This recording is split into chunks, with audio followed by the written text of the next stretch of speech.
University की जितनी भी बुक है वो हमसे पढ़ी नहीं जाती, तो क्या करें? नोट्स पढ़ो।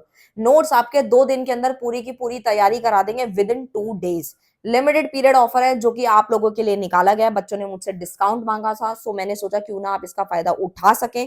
प्राइस जो रहेगा वो रहेगा 89 रुपीज पर सब्जेक्ट का, लेकिन अगर आप 3 सब्जेक्ट्स के परचेज करते तो आपको सिर्फ और सिर्फ मात्र 237 रुपीज में मिल जाएगा। लेकिन अगर 4 सब्जेक्ट्स खरीदते हैं तो मात्र 300 रुपए में 4 सब्जेक्ट की पूरी पूरी कंप्लीट बुक आपको मिल जाएगी, वो भी इंग्लिश मीडियम में। और इसके कुछ फायदे मैं बता देती हूँ। इजी लैंग्वेज है, लाइन टू लाइन है, एग्जाम ओरिएंटेड ही बनाए गए हैं, 100% पासिंग नोट्स है। इसको पढ़ के बच्चों ने 95+ भी स्कोर किया है। सो करना क्या है, दिए गए नंबर पे व्हाट्सएप करें और इसका पीडीएफ का फायदा उठा लीजिए, क्योंकि लिमिटेड पीरियड ऑफर है। इसको पढ़ के आप पास। हेलो एवरीवन, कैसे हैं आप सब? आई होप आप बहुत अच्छे होंगे। Welcome to our channel Nanak education point. Myself Heena Takkar. और आज हम बात करेंगे बिजनेस लॉ के बारे में, जिसका कोड BCOC 133 है। यानी कि ये पर्टिकुलर जो वीडियो बनाई जा रही है वो सिर्फ और सिर्फ इग्नू के स्टूडेंट्स के लिए बनाई जा रही है। वैसे तो वन शॉट जो होता है वो हम हर एक यूनिवर्सिटी के अकॉर्डिंग बनाते हैं। इंपॉर्टेंट क्वेश्चंस भी कर सकते हो आप लोग, लेकिन ये जो असाइनमेंट के क्वेश्चंस हैं ये सिर्फ और सिर्फ इग्नू यूनिवर्सिटी के जो स्टूडेंट्स हैं जिनका एग्जाम सबसे पहला और वो फर्स्ट ईयर के अंदर हैं या फर्स्ट सेमेस्टर दे रहे हैं, उनका ये सब्जेक्ट है बिजनेस लॉ का।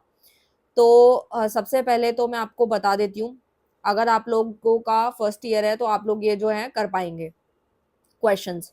सो ये जो क्वेश्चन है ये 2024 के लिए काफ़ी इंपॉर्टेंट है। और मैं एक चीज़ बता देती हूँ, ये क्वेश्चन आपके एग्जाम्स में आ भी सकते हैं और नहीं भी आ सकते, ठीक है। बट मैं चाहती हूँ कि मैं सारा डिस्कशन करूँ ताकि आपका कोई भी क्वेश्चन रह ना जाए। डिस्कशन के साथ साथ ये भी बताया जाएगा कि क्वेश्चन में कौन सी गलतियां नहीं करनी है, कहाँ कहाँ पे ध्यान रखना है, और आप अपने मार्क्स को किस तरीके से अच्छे खासे नंबर को स्कोर कर सकते हो, ठीक है। तो सबसे पहले तो स्टार्ट करने से पहले एक छोटी सी इन्फॉर्मेशन आप लोगों के साथ शेयर करना चाहती हूँ। जिन भी स्टूडेंट्स ने नोट्स परचेज कर लिए हैं बिजनेस लॉ के, चाहे वो फाइनेंशियल अकाउंटिंग के हैं, चाहे वो बिजनेस ऑर्गेनाइजेशन एंड मैनेजमेंट के हैं, यानी जिन्होंने ले लिए हैं, बहुत अच्छी बात है, उनके लिए छोटी सी इन्फॉर्मेशन शेयर करना चाहती हूँ। देखो, जो भी इंपॉर्टेंट टॉपिक्स आप लोगों को प्रोवाइड किए गए थे, यानी जो आपको वीडियो के अंदर इंपॉर्टेंट क्वेश्चन है वो आपको नोट्स में से अच्छे से प्रिपेयर कर लेना है विद एग्जाम्पल। जी हाँ, मैं नहीं चाहती कि आपका कोई भी चीज़, कोई भी क्वेश्चन छूट जाए और आपका मार्क्स अच्छे ना आए या कम आए, ठीक है। पास तो आप हो ही जाओगे डेफिनेटली इंपॉर्टेंट टॉपिक्स करके। और जैसे कि सेकंड ईयर तक बच्चे पहुंचे हैं, फोर्थ सेमेस्टर तक पहुंच गए हैं, फिफ्थ सेमेस्टर तक पहुंच गया, उन्होंने काफ़ी अच्छा स्कोर किया है, अपना रिव्यू शेयर करा, तो डेफिनेटली आप भी हो जाओगे पास। कोई टेंशन की बात नहीं है। सो स्टार्ट करते हैं अपने सेक्शन ए के साथ।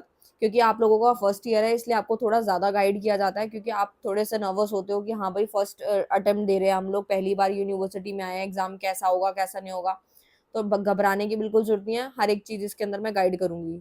फर्स्ट क्वेश्चन है, explain briefly the law relating to communication of offer, acceptance and revocation. Is there limit of time after which an offer can not be revoked. ये 10 number का था, ठीक है। सबसे पहली चीज, क्वेश्चन को जितना मर्जी घुमा दे, आपको मेन पॉइंट को पकड़ना है कि वहां पे वो हमसे पूछना क्या चाहता है, ठीक है। तो आपको यहाँ पे ब्रीफली एक्सप्लेन करना है द लॉ रिलेटिंग टू, यानी कि कौन से लॉ की बात करें, जो कम्युनिकेशन ऑफ ऑफर, एक्सेप्टेंस। जबकि आप इंपॉर्टेंट टॉपिक वाली वीडियो देखोगे ना 2024 वाली, अब बहुत सारे बच्चे ऐसे हैं जिनको वीडियो नहीं मिल रही है, वो कह रहे हैं कि मैम इंपॉर्टेंट टॉपिक की वीडियो बना दो। मैं ऑलरेडी अपलोड कर चुकी हूँ, आप कम्युनिटी पोस्ट जाके चेकआउट करो। उसमें आपके एग्जाम के वाइज जो है BCOC 134, BCOC 133, BCOC 131, इनके प्लेलिस्ट के लिंक मैंने एक साथ दिए हैं, टेलीग्राम पे भी अपलोड कर दिया, आप वहाँ पे जाके भी कनेक्ट हो सकते हो। कम्युनिटी पोस्ट आप लोग चेक कीजिए। सो आपको मेन टॉपिक को पकड़ना है, एक्सेप्टेंस हो गया, ठीक है। इस तरीके से आपको एक्सप्लेन करना है। सेकंड आपका डिफरेंस है। डिफरेंस मैं हमेशा बोलती हूँ कि डिफरेंस आपको करना ही है। जैसे क्वेश्चन अंडर इन्फ्लुएंस हो गया, फ्रॉड, मिस रिप्रेजेंटेशन, इस तरीके के जो डिफरेंसेस हैं या और भी बहुत सारे दिए गए हैं, वो आपको अच्छे से करने हैं, ठीक है। नेक्स्ट आता है, insufficiency of consideration is in material but a valid contract must be supported by lawful and real consideration comment. यानी कि आपको मेन पॉइंट को देखना है कि वो क्या पूछता है। मतलब जो आपसे क्वेश्चन पूछा वो तो आपको आंसर देना है उस लाइन का, बस उस लाइन का आंसर दिया, उसके बाद अपना अपना जो मेन टॉपिक है उसको आपको स्टार्ट कर देना है। जैसे कि यहाँ पे इस क्वेश्चन को मैं लेती हूँ, यहाँ बोला गया था कि insufficiency of consideration is immaterial but a valid contract must be supported by lawful and real consideration. तो आपको इसके ऊपर प्रॉपर कमेंट करके बताना है, और कम से कम आपको या 4 पेज में लिखना है क्योंकि 10 नंबर का है, ठीक है। फोर्थ में पूछा है enumerate the different type of partners and briefly explain the extent of the liability. तो सिंपल सी भाषा में समझाऊं तो इसके अंदर कुछ नहीं करना, सबसे पहले तो पार्टनर के बारे में लिखना, पार्टनर क्या होता है, ये एक अच्छी एक्सप्लेनेशन होती है, जबकि इसने पूछा डिफरेंट टाइप है। बट अगर आप स्टार्ट करोगे पार्टनर के साथ तो पार्टनर क्या होता है, देन आपने फ्लो चार्ट बनाना है कि types of partner, flow chart is must, वो बोलेगा नहीं लेकिन आपको बना। फिर आते हैं आप लोगों के यहाँ पे क्वेश्चन की अगर हम बात करें तो फोर्थ क्वेश्चन की बात करते हैं, enumerate the different type of partner and briefly explain the extent of the liability. अब मैं इस क्वेश्चन को आपको समझाती हूँ कि आपको किस तरीके से लिखना है।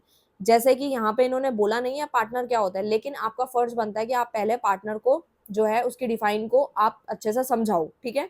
सेक्शन और सबसेक्शन के ऊपर एक बात बोलना चाहती हूँ, सेक्शन सबसेक्शन जब भी आपको मेंशन करना है जब आपको 100% श्योर हो तो ही लिखना।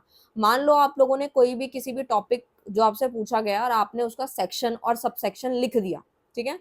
लिखने के बाद क्या है, आप श्योर नहीं हो और आपको टॉपिक बहुत अच्छे से आता है, ठीक है, लेकिन आप सेक्शन सबसेक्शन में कंफ्यूज थे, तो आपका जो टीचर है जो आपकी कॉपी चेक कर रहा है वो आपके स्टार्टिंग की लाइन में आपके सेक्शन से ही आपका मैटर का अंदाजा लगा लेगा और आपको अपनी मर्जी से 10 में से 2 3 कुछ भी देगा, ठीक है। तो आपको ये गलती कभी नहीं करनी कि सेक्शन सबसेक्शन पे बिल्कुल प्रॉपर ध्यान देना है, अगर अच्छे से आता है तो ही आप मेंशन करें, अदरवाइज आप उसको स्किप कर सकते हैं, ठीक है। बट अपने मैटर को पॉइंट्स में लिखें, ज़्यादा बेहतर होगा। और मैं ये समझा रही थी कि पहले आपने पार्टनर को अच्छे से एक्सप्लेन कर दिया, पार्टनर की डेफिनेशन को, देन आफ्टर आपने पार्टनर के टाइप्स लिखने हैं, मतलब आपने उसका फ्लो चार्ट बनाना है। फ्लो चार्ट इज मस्ट, वो बोले चाहे ना बोले आपको बनाना जरूर है। And briefly explain the extent of the liability, और आपको पार्टनर की जो है लाइबिलिटीज भी लिखनी है, ठीक है। जितनी आपको याद है आप उतनी लिख सकते हैं, 3 4 पेज में अपने आंसर को बिल्कुल क्लियर राइटिंग के साथ, साफ सुथरी राइटिंग होनी चाहिए, कटिंग नहीं होनी चाहिए। जो मैंने अभी लेटेस्ट वीडियो बनाई है कि किस तरीके से आप अच्छा खासा स्कोर कर सकते हैं, वो आप वीडियो जरूर से जरूर देखें, ठीक है। अच्छा, फिफ्थ क्वेश्चन है आपका, no seller of goods and give to the buyer a better title than he himself has explain this rule, are there any exception to this rule. तो क्वेश्चन जो दिया गया है आपको जो है सेल्स ऑफ गुड एक्ट से है ये, ठीक है। तो आपको मेन सबसे पहला काम ही यही करना है कि जो भी क्वेश्चन आता है, चाहे वो वैल्यू बेस आए चाहे कोई सा भी क्वेश्चन आए, आपको पहले सोचना है कि कौन से यूनिट से आया, फिर सोचना कौन से टॉपिक से आया, फिर आपको उस जैसे ये क्वेश्चन था इसके हिसाब से प्रॉपर अपना आंसर देना है, देन आफ्टर इसको एक्सप्लेन करना है। 10 नंबर का था ये भी। फिर आता है आपका सेक्शन बी जिसके अंदर 6 6 नंबर के क्वेश्चन आपको दे रखे हैं 5, जैसे कि डिफाइन टर्म प्रपोजल, प्रपोजल को अच्छे से समझा देना है कि वो क्या होता है। Discuss the essential of valid offer, फिर आपको क्या करना है, वैलिड ऑफर के बारे में जितना कुछ भी पता है वो सारा आपको लिख देना है, ठीक है। नेक्स्ट आपका आता है 7th question, define mistake and explain various type of mistake. पहले तो हम मिस्टेक को अच्छे से समझा दिया, फिर एक चीज जो आपको करनी है वो ये है कि जैसे ही आपने टाइप ऑफ मिस्टेक जो है एक्सप्लेन करने से पहले फ्लो चार्ट इज मस्ट, जैसे ही टाइप आए, करेक्टरिस्टिक आए, लिमिटेशंस आए, आपको आपका फर्ज बनता है कि आप फ्लो चार्ट बनाएं। अगर आपने देखा होगा कि मैं कॉपी वगैरह पे लाइक जब फ्लो चार्ट्स बनाती हूँ इस तरीके के आप फ्लो चार्ट्स बना सकते हो, तो आपकी प्रेजेंटेशन काफी अच्छी लगेगी और आपके टीचर आपको मार्क्स भी एक्स्ट्रा ही देंगे, ठीक है।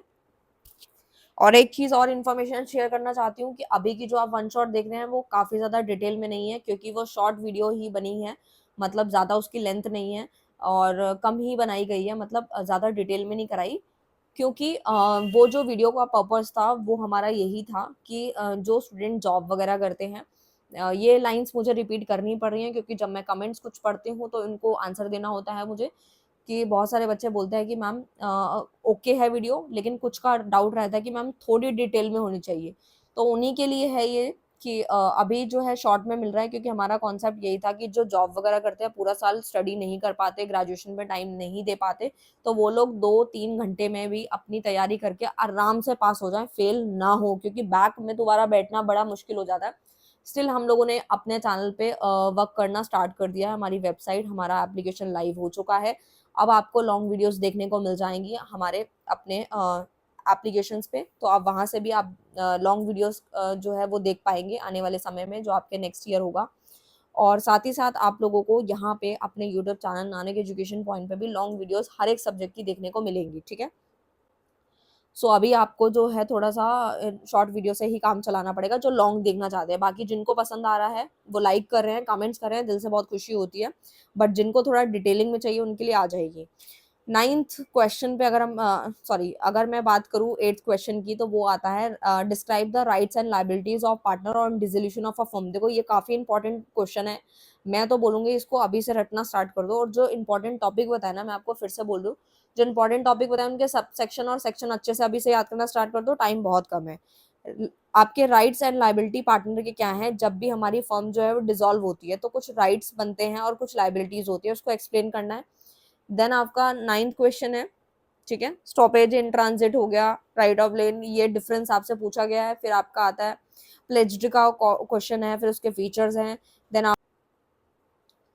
फिर आपका जो क्वेश्चन आता है वो आता है an agreement is restrain of trade is void, examine the statement. यानी कि आपको यहाँ पे वॉइड वाला टॉपिक भी काफी अच्छे से आना चाहिए, क्योंकि मैं टॉपिक हमेशा बोलती हूँ, क्योंकि पता नहीं होता, क्योंकि क्वेश्चन को हमेशा घुमा के भी पूछ ले तो भी अगर टॉपिक आता है तो डेफिनेटली कर पाओगे। हु कैन सॉरी 13 क्वेश्चन आपका आता है, who can't be a partner of a LLP, यानी कि लिमिटेड लाइबिलिटी पार्टनरशिप का पार्टनर कौन नहीं है, ठीक है। सो ये एक्सप्लेन करना है। उसके बाद आता है explain the essential of valid contract of sale, ये कुछ पूछा है आपसे 5 नंबर के, 5 नंबर के नीचे थे, 6 नंबर का ऊपर था। सो ये सेक्शन सी था आपका बेसिकली, ठीक है। तो 14 क्वेश्चन थे जो मैंने सारे के सारे डिस्कस किए हैं, ये भी आप कर सकते हैं, इनको गो थ्रू कर सकते हैं। जो कि बहुत अच्छा स्कोर करना चाहते हैं, जो 90 प्लस स्कोर करना चाहते हैं, उन्हें थोड़ी सी मेहनत करनी पड़ेगी। और वन शॉट कर लो, इंपॉर्टेंट क्वेश्चन कर लो, 2024-25 वाले कर लो, उससे पहले वाले भी कर लो जो अपलोडेड थे, ये 2 कर लीजिए। और ये जो क्वेश्चन डिस्कस किए हैं, ये आप करना चाहो तो कर सकते हो, बाकी इसको गो थ्रू भी कर सकते हो। अगर ज़्यादा पढ़ने का टाइम नहीं है तो थोड़ा बस देख लो मेन मेन, और फिर तो बस सब हो ही गया। गलतियां कौन सी नहीं करनी वो भी आप लोगों को बता दिया है, बस सब हो गया है आप लोगों के लिए। और इनफैक्ट मैंने फाइनेंशियल अकाउंटिंग का भी दे दिया है इंपॉर्टेंट टॉपिक्स 2024 वाले बच्चों के लिए, और बिजनेस लॉ भी दे दिया, बिजनेस ऑर्गेनाइजेशन एंड मैनेजमेंट भी दे दिया, एंड फाइनेंशियल अकाउंटिंग भी दे दिया। जिन्होंने नोट्स ले लिए हैं अभी से प्लीज लाइंस वगैरह अच्छे से गो थ्रू करना स्टार्ट कर दे, फ्लो चार्ट जो बने हुए हैं वही वहां पे बना दीजिएगा। और सब कुछ बता दिया है मैंने आप लोगों को। और मिलते हैं अब नेक्स्ट वीडियो में नेक्स्ट टॉपिक के साथ, तब तक के लिए bye bye, thank you so much. And last में फिर से ऑल दी बेस्ट बोलना चाहती हूँ आप लोगों को, ऑल दी बेस्ट। मुझे पता है आप लोग मेहनत कर रहे हैं, और अच्छे से मेहनत करो, अच्छे नंबर भी आ जाएंगे, don't worry. So thank you so much.